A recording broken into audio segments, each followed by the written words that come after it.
It was beautiful, right? Yeah. It was good. He walked in and we put on his music, right? It was great. Great guy. He's coming December 5th to perform at the White House for some of the people. If the cabinet members are good, if they're doing a good job, we'll let them come along with some others, right? We're going to have a good time. December 5th.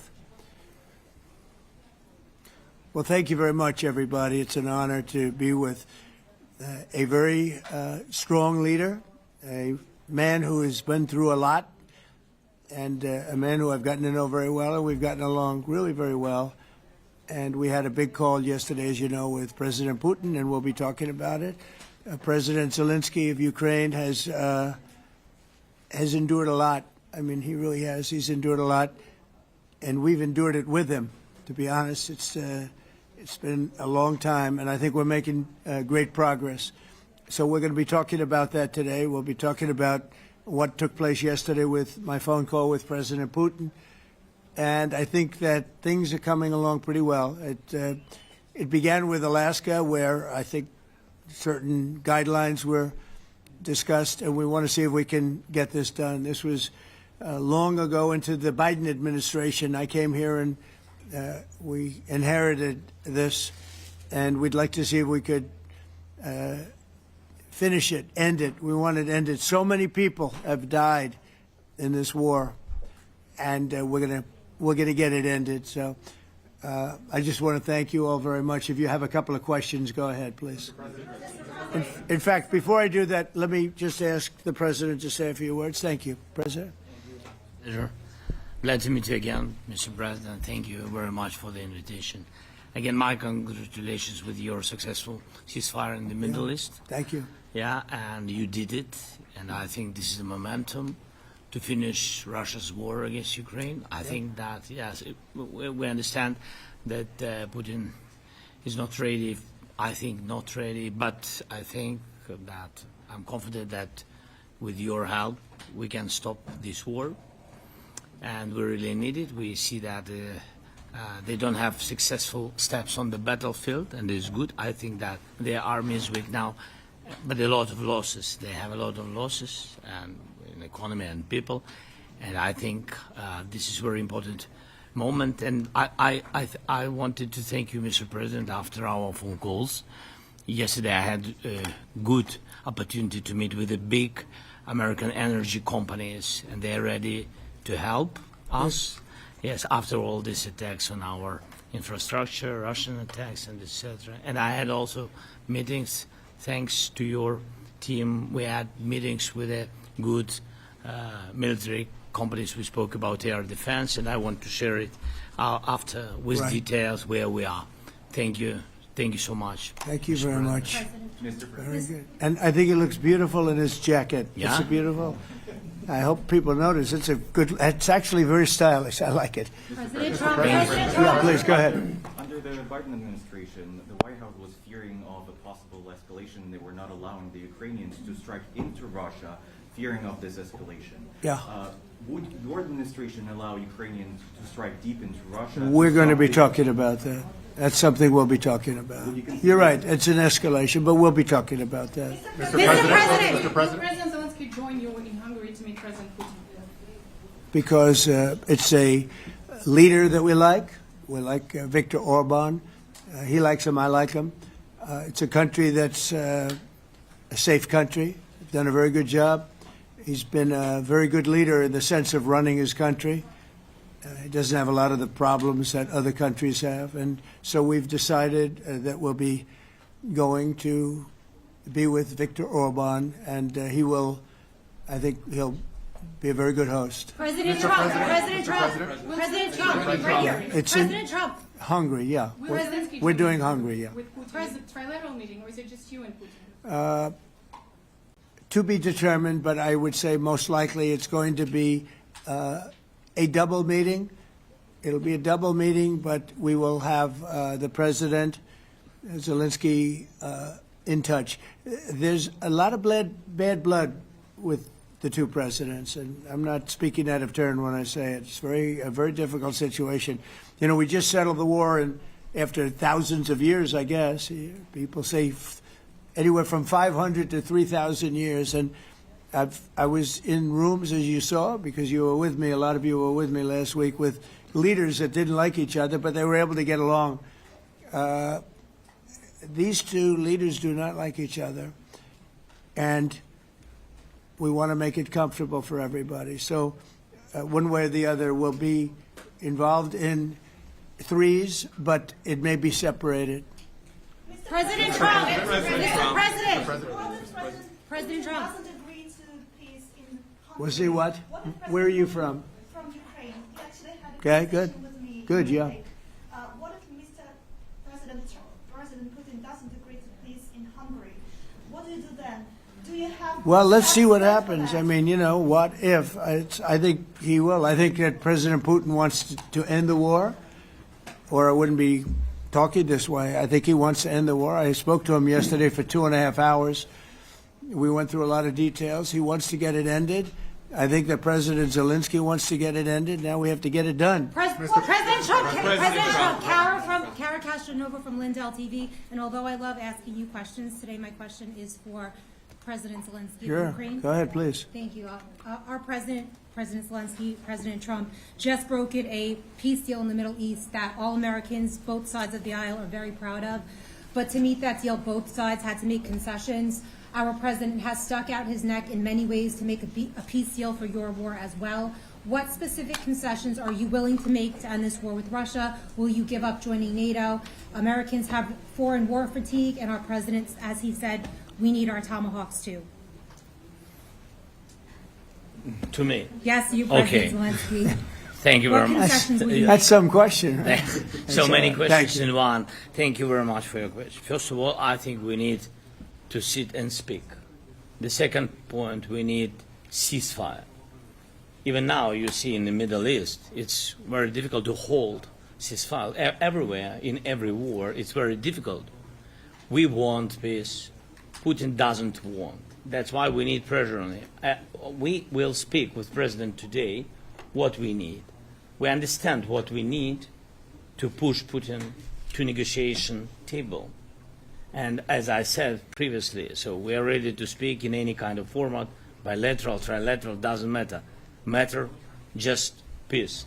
This is important. And we don't speak about NATO or NATO. For Ukrainians, it's very important. Of course, it's our decision, decisions of allies to decide where we are. But are you willing to give up Yes, but joining the NATO? most important thing for people in Ukraine, which are under each day's attacks, to have really strong security guarantees. NATO is the best, but weapon is very important. Allies on our side is very important. And between us, for us, bilateral security guarantees between me and President Trump is very important. I don't know, we didn't speak with details about it, but this is the most important document because the United States is very strong.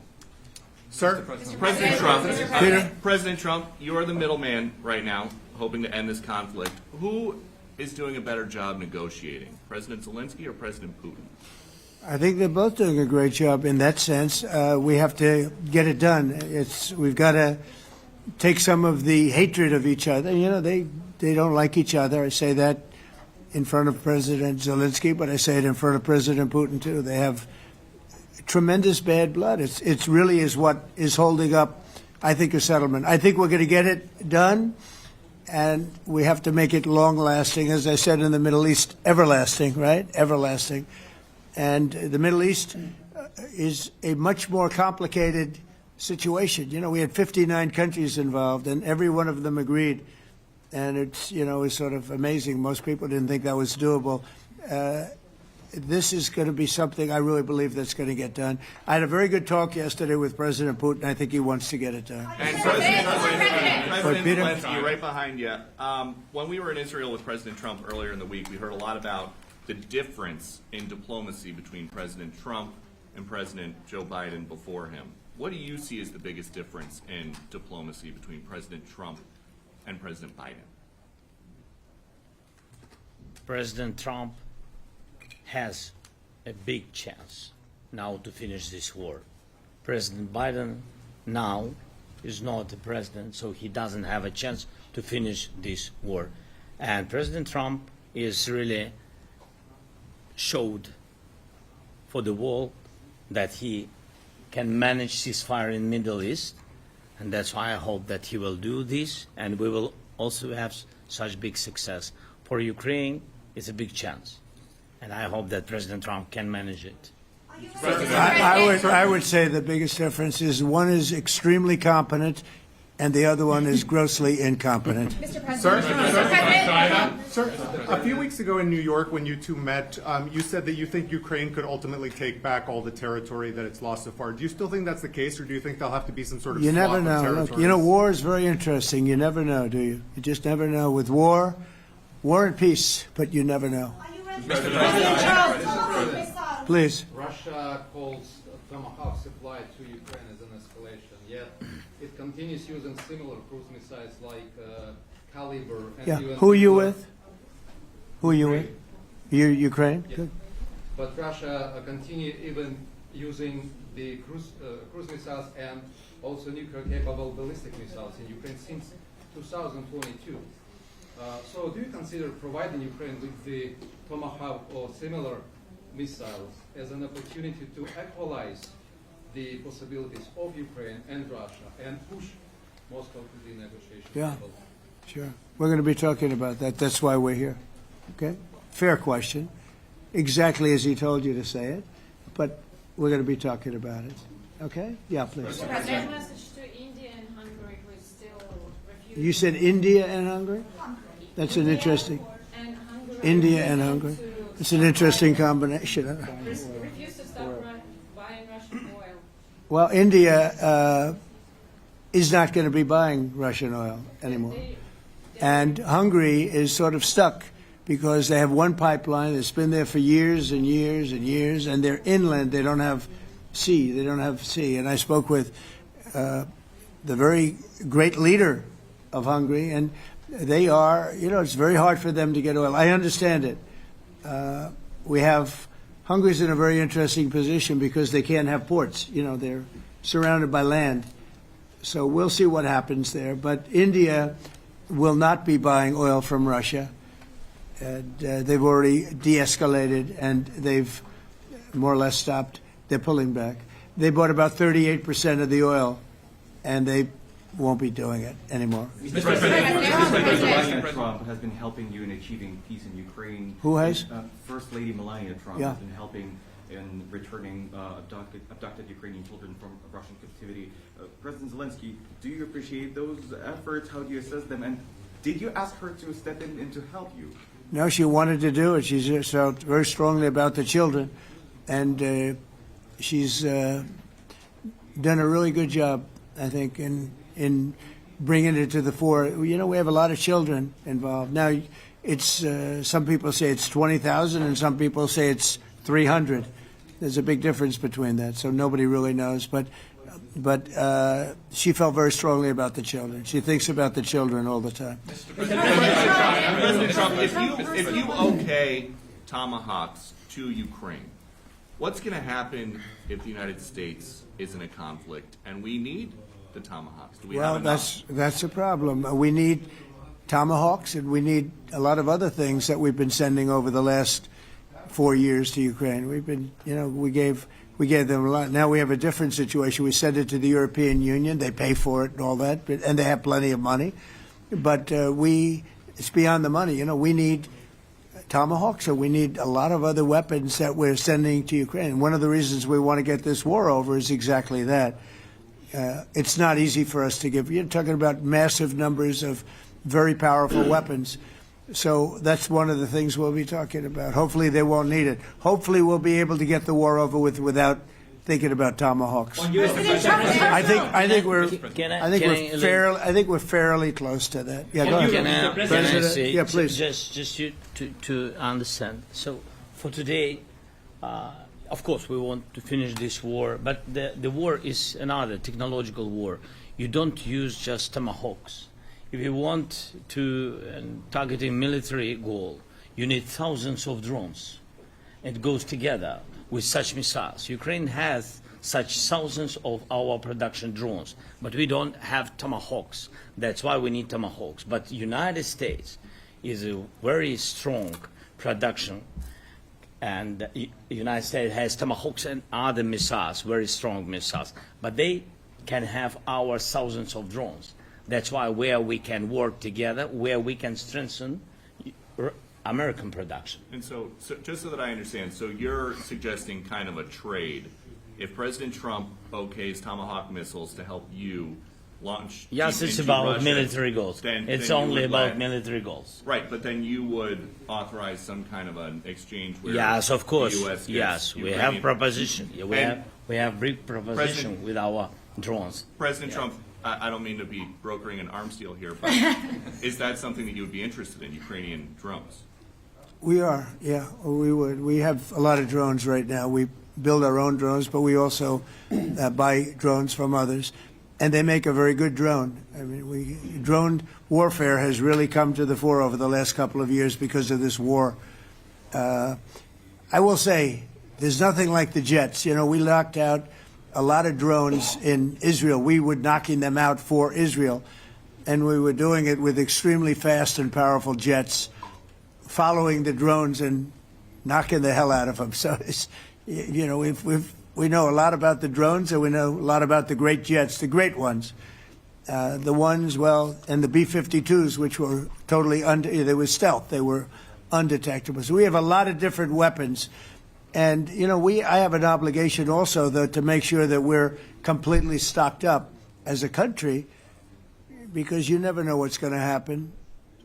In war and peace, right? You never know what's going to happen. So we're going to be talking about Tomahawks, and would much rather have them not need Tomahawks. Would much rather have the war be over, to be honest, because, you know, we're in it to get the war over. We're selling a lot of different types of weapon, as you know, to the European Union. We're not in it for that. We're in it to get it over. We're losing thousands of people a week. Thousands of people, Russian, Ukrainian, mostly soldiers. I mean, mostly soldiers. But we're in it to see that end. And if we can end quickly, and I think we can. I mean, I had a very good talk yesterday. We're going to be talking about it. But I had a very productive talk yesterday with President Putin. We'll see what happens. But the war in the Middle East was far more complicated. We got that one done. And I think we have a good chance. I think President Zelenskyy wants it done, and I think President Putin wants it done. Now all they have to do is get along a little bit. Can you give us an update on the trade negotiations with China, or perhaps Secretary Bessent? Yeah, I will, and I'm going to let Scott do that. But I think we're doing very well. I think we're getting along with China. China would like to have something. As of this moment, we'll be meeting in a couple of weeks. We'll be meeting in South Korea. You think myself. will go forward? I think so. It looks like it's going forward. I think so. They want to meet. We like to meet. I have a very good relationship with President Xi, and we're going to see what happens. But, you know, for years we were taken advantage of by China very badly. We were losing hundreds of billions of dollars a year to China. We really built their military, if you think about it. The kind of money that presidents allowed to be lost to China was just insane. And then when I came into office, as you know, I put very severe tariffs. So we took in hundreds of billions of dollars in my first term from China. Biden let that go because it was so much. He let it continue, but he gave all sorts of exceptions. And by the time you looked at it, Scott, I would say it wasn't the same thing. He would give an exception for anything. If you got up and went out to dinner, he'd give you an exception. So it wasn't the same thing. But I put on very serious tariffs. So we took in hundreds of billions of dollars. And then I left office. The election was rigged. I left office, and that was the story. Now I come back, and we are in a very strong position because of tariffs. We're in a very powerful position because of the fact that we have tariffs. If we didn't have tariffs, we would be in a very weak position. We would be in a weakened state. But with tariffs, we've made hundreds of billions of dollars, not only from China, but from others. And China wants to talk, and we like talking to China. So we have a very good relationship, and we're going to be meeting in South Korea, a couple of weeks. And I just got back from a long trip. I'm going on another long trip. And Scott, you want to say a few words on that, please? Yes, sir. So the entire relationship stems from the great respect that the two leaders have for each other. China did a substantial, unprovoked escalation last week. We were unable to get in touch with them. Since then, it's been IMF World Bank Week. They have had working level people here who there have been meetings. The Vice Premier, who is my counterpart, and I will be speaking this evening at around 8:30, 9 o'clock. And then he and I and a delegation will meet in Malaysia probably a week from tomorrow to prepare for the two presidents to meet. So I think that things have de-escalated. We hope that China will show the respect that we have shown them. And I am confident that President Trump, because of his relationship with President Xi, will be able to get things back on a good course. Is the hope for that meeting with you and President Xi some kind of trade deal then, or would Could it be. more Look, I think small, we're in a very strong different? position. I think we're in a very strong position. We're getting, as you know, as of November 1st, I could move it up if I wanted, a 100% tariff over and above what we get now. So that would make it about 157%. And China doesn't want that, and they want to talk, and we're talking. And I think we'll make a deal that will be good for both. I think we will do something. But you have to understand, we never got anything from China. It was a one-way street. For many years, for decades, it was a one-way street. And they became rich because of the United States. And frankly, presidents that, let's be nice, they didn't know. They just didn't know. They didn't understand what was happening to them. But I understood it. I understood it long before I ran for politics. I used to watch in amazement at how stupid our country was, how stupid they were. And we're not stupid anymore. And that includes with the European Union. That includes with Japan and South Korea. All we want to do is be treated fairly. But the fairly is hundreds of billions and even trillions of dollars coming into the United States. And it's our national security is secure because of tariffs. If we didn't have tariffs, we would have no national security. So it's very important. Will you seek China's help in ending the war in Ukraine? Do you need them to put pressure on Russia? I'll be discussing that, but I'd love to see it ended before that. I mean, I think we have a chance of ending the war quickly if flexibility is shown on behalf. And again, we're not losing people. The United States is not. We're not losing people. We're not spending money. We're getting paid for the, ammunition and missiles and everything else that we're sending to the European Union, but to NATO. But it's very similar. If you look at the countries, I mean, it's very similar. And we just made a very fair trade deal with the European Union, and what we wanted, and we made a very good deal with NATO too. They pay for all of this. That's not what we're in this for. We're in it to save thousands of lives every week. Thousands and thousands of lives.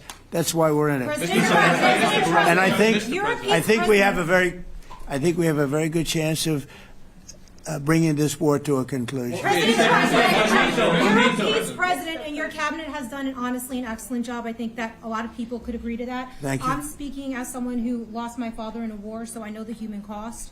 What would your advice be to American leaders, to world leaders, to neocons, to TV hosts who often speak about conflict in abstract or strategic terms rather than the human cost and the human terms? Look, my only statement is we have to get together. It's a very small group of people. It's the president, and the president. Okay, 3 presidents. And I'm the mediator president.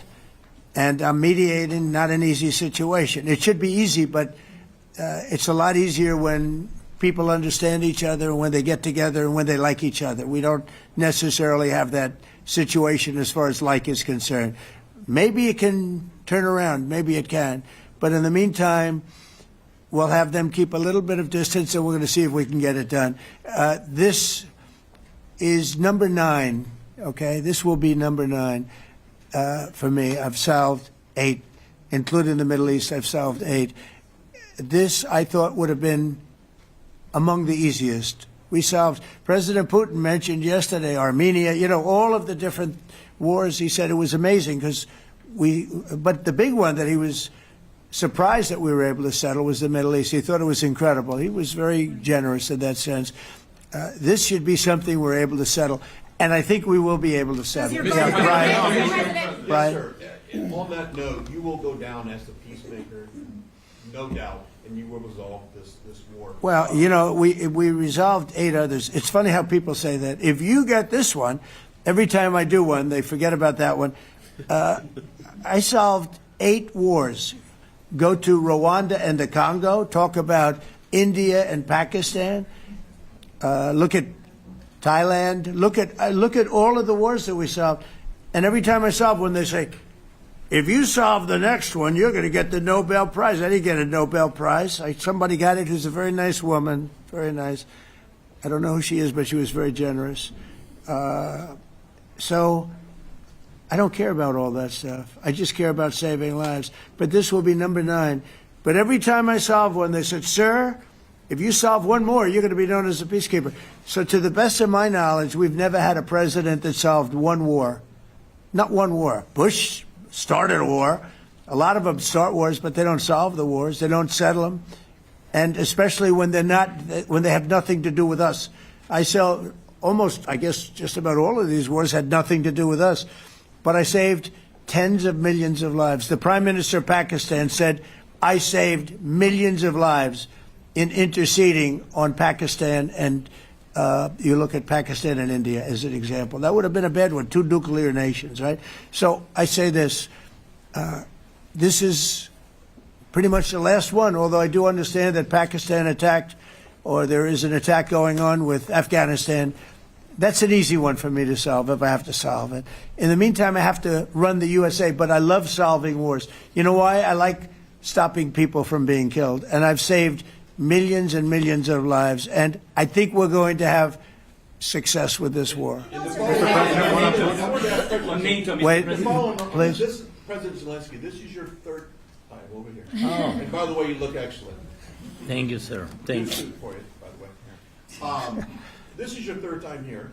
How different sitting across from the president is this time versus the 2 previous times here at the White House, and how confident are you hearing the success rate of solving these prior wars that he can get this war solved? First of all, about suit. The same suit because the same president. It's very simple. The next president will have another suit. Yes. About our relations with President Trump, I think we have important dialogues, and I think we begin to understand each other. Yes, and I know that President is briefed very well about the situation in the battlefield, and he knows a lot what's going on in the battlefield in Ukraine, and I think it really helps. When you know a lot of things, a lot of details about one or another war, it helps a lot. But we are still in war. And I hope Mr. President, we can manage. You have been clear It's that there are some important. countries that are not meeting their commitment. You pointed out Spain. They said that it's impossible. No, Spain has not come through. No, Spain has not been loyal to NATO. Spain has been, they're the only one. Everyone went up to, as you know, I mean, you were at 2% and they all went up to 5%, but Spain disagreed with that. I think Spain should be reprimanded for that. I think it's very bad that they did that, but that's up to them. That's up to NATO and Spain. They cannot be expelled from NATO. Can they or not? They cannot, according to the treaty, but they also claim that they are protected by the European Union umbrella for trade. Well, the other people, many of the other countries are in the European Union too. They're not complaining, right? President, tell you that Putin is serious. That's of interest. Mr. President. They're protected by Yeah, please go ahead. Thank you, Mr. President. Do you think you can carry the momentum from the Middle East deal over to this deal? And if I do. So, how does that move the needle? Yeah, I do. I think we carry a lot of momentum, a lot of credibility. Getting Middle East done was very important. Nobody thought it could be done. That was one nobody thought could be done, and we got it done. And a lot of that was the big hit that we put on Iran with respect to the nuclear. They took that was an unbelievable military maneuver the B-2s, and many other planes involved, by the way, but the B-2s. Yeah, I think nobody expected that to happen. And, you know, we had 59 countries involved, and these were countries very diverse. You had Arab, Muslim, Jewish, you had every country, Christian, you had every country, and many countries involved, and we got that done. And we got it done pretty swiftly after we set the table properly. We had to set the table properly. This should be one that we get done. And I think the table is set properly here now, too. And it'll be a great honor. It'll be a great honor to get it done. And the Ukrainian people are great, and the Russian people are great. And obviously they have much in common, as we understand. They have a lot in common. So it'll be a great honor to get it done. Yeah. On Venezuela, there are survivors from your latest boat strike. What happens to those survivors? Well, I'll ask Marco to discuss that possibly. Yeah, it's well known there's an ongoing narco-terrorist operation the United States has been conducting. As far as details of any recent strikes, we're not prepared here to announce all those details, but you'll get that information here very shortly. And how are there survivors when these are meant to be lethal attacks? Yeah, again, I mean, we're undertaking these operations against narco-terrorists. That's what these are. These are terrorists. Let's be clear. And but as far as the details of any recent operations, when we are prepared to announce those, we will, as the president has consistently done. So you may get something on that later today. Let me ask you, that was in a submarine, right? We attacked a submarine, and that was a drug-carrying submarine built specifically for the transportation of massive amounts of drugs, just so you understand. This was not an innocent group of people. I don't know too many people that have submarines. And that was an attack on a drug-carrying, loaded-up submarine. Yeah.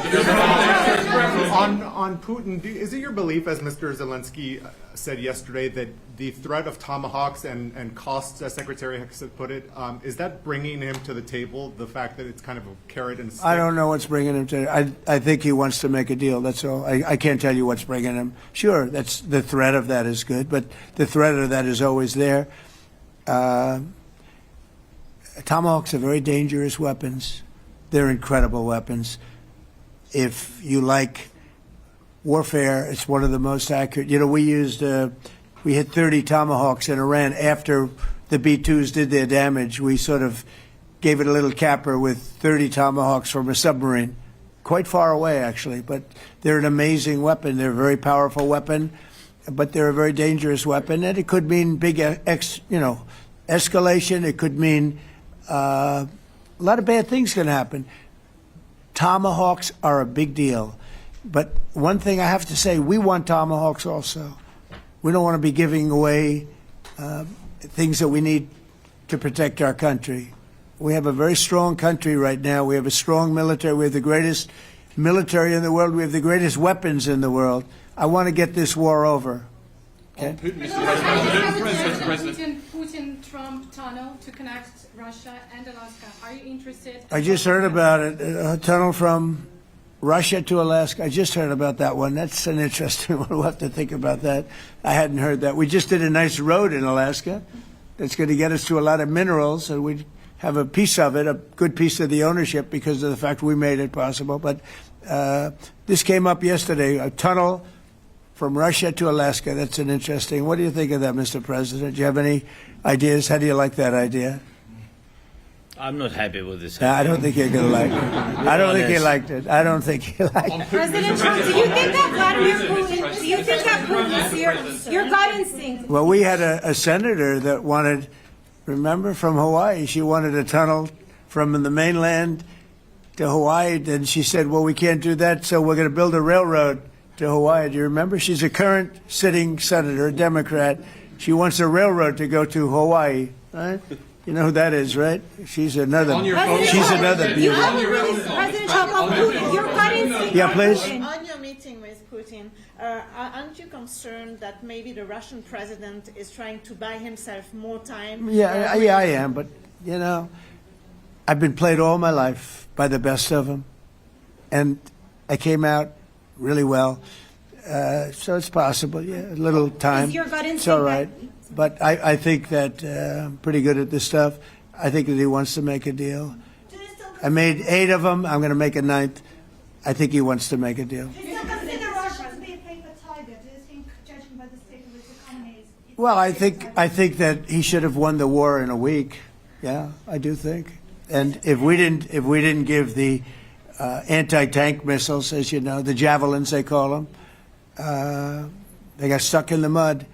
They would have been in Kiev very quickly. They were heading to Kiev. So, in war you have a lot of luck too. People, weather has won war, and the cold and the heat and all things take place in war. But that was a very interesting moment when the tanks started rolling and some brilliant general said, let's go through the mud instead of going down the highway, right? So they got a little bit lucky. But you know where they really got lucky? I gave javelins.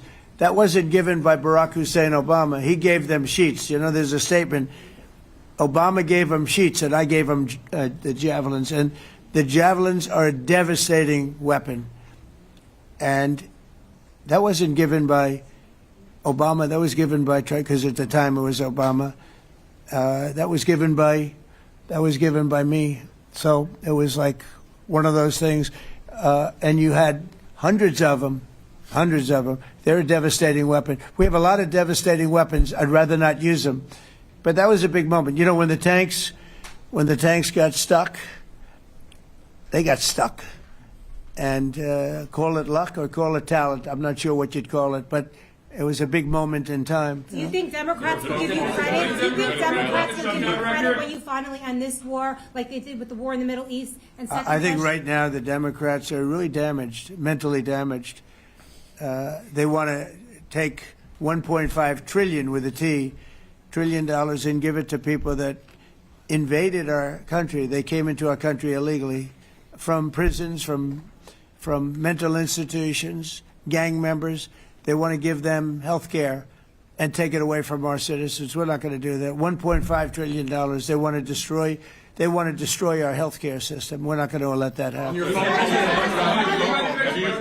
you authorized CIA operations in Venezuela as part of? Well, I wouldn't say that, but some interesting things are happening around the world. I'll say that. Mr. President, it has been reported that Maduro offered everything in his country, all the natural resources. He even recorded a message to you in English recently, offering mediation.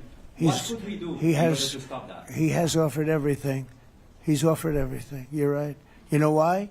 Because he doesn't want to fuck around with the United States. Thank you, everybody. Thank you. Thank you, everybody.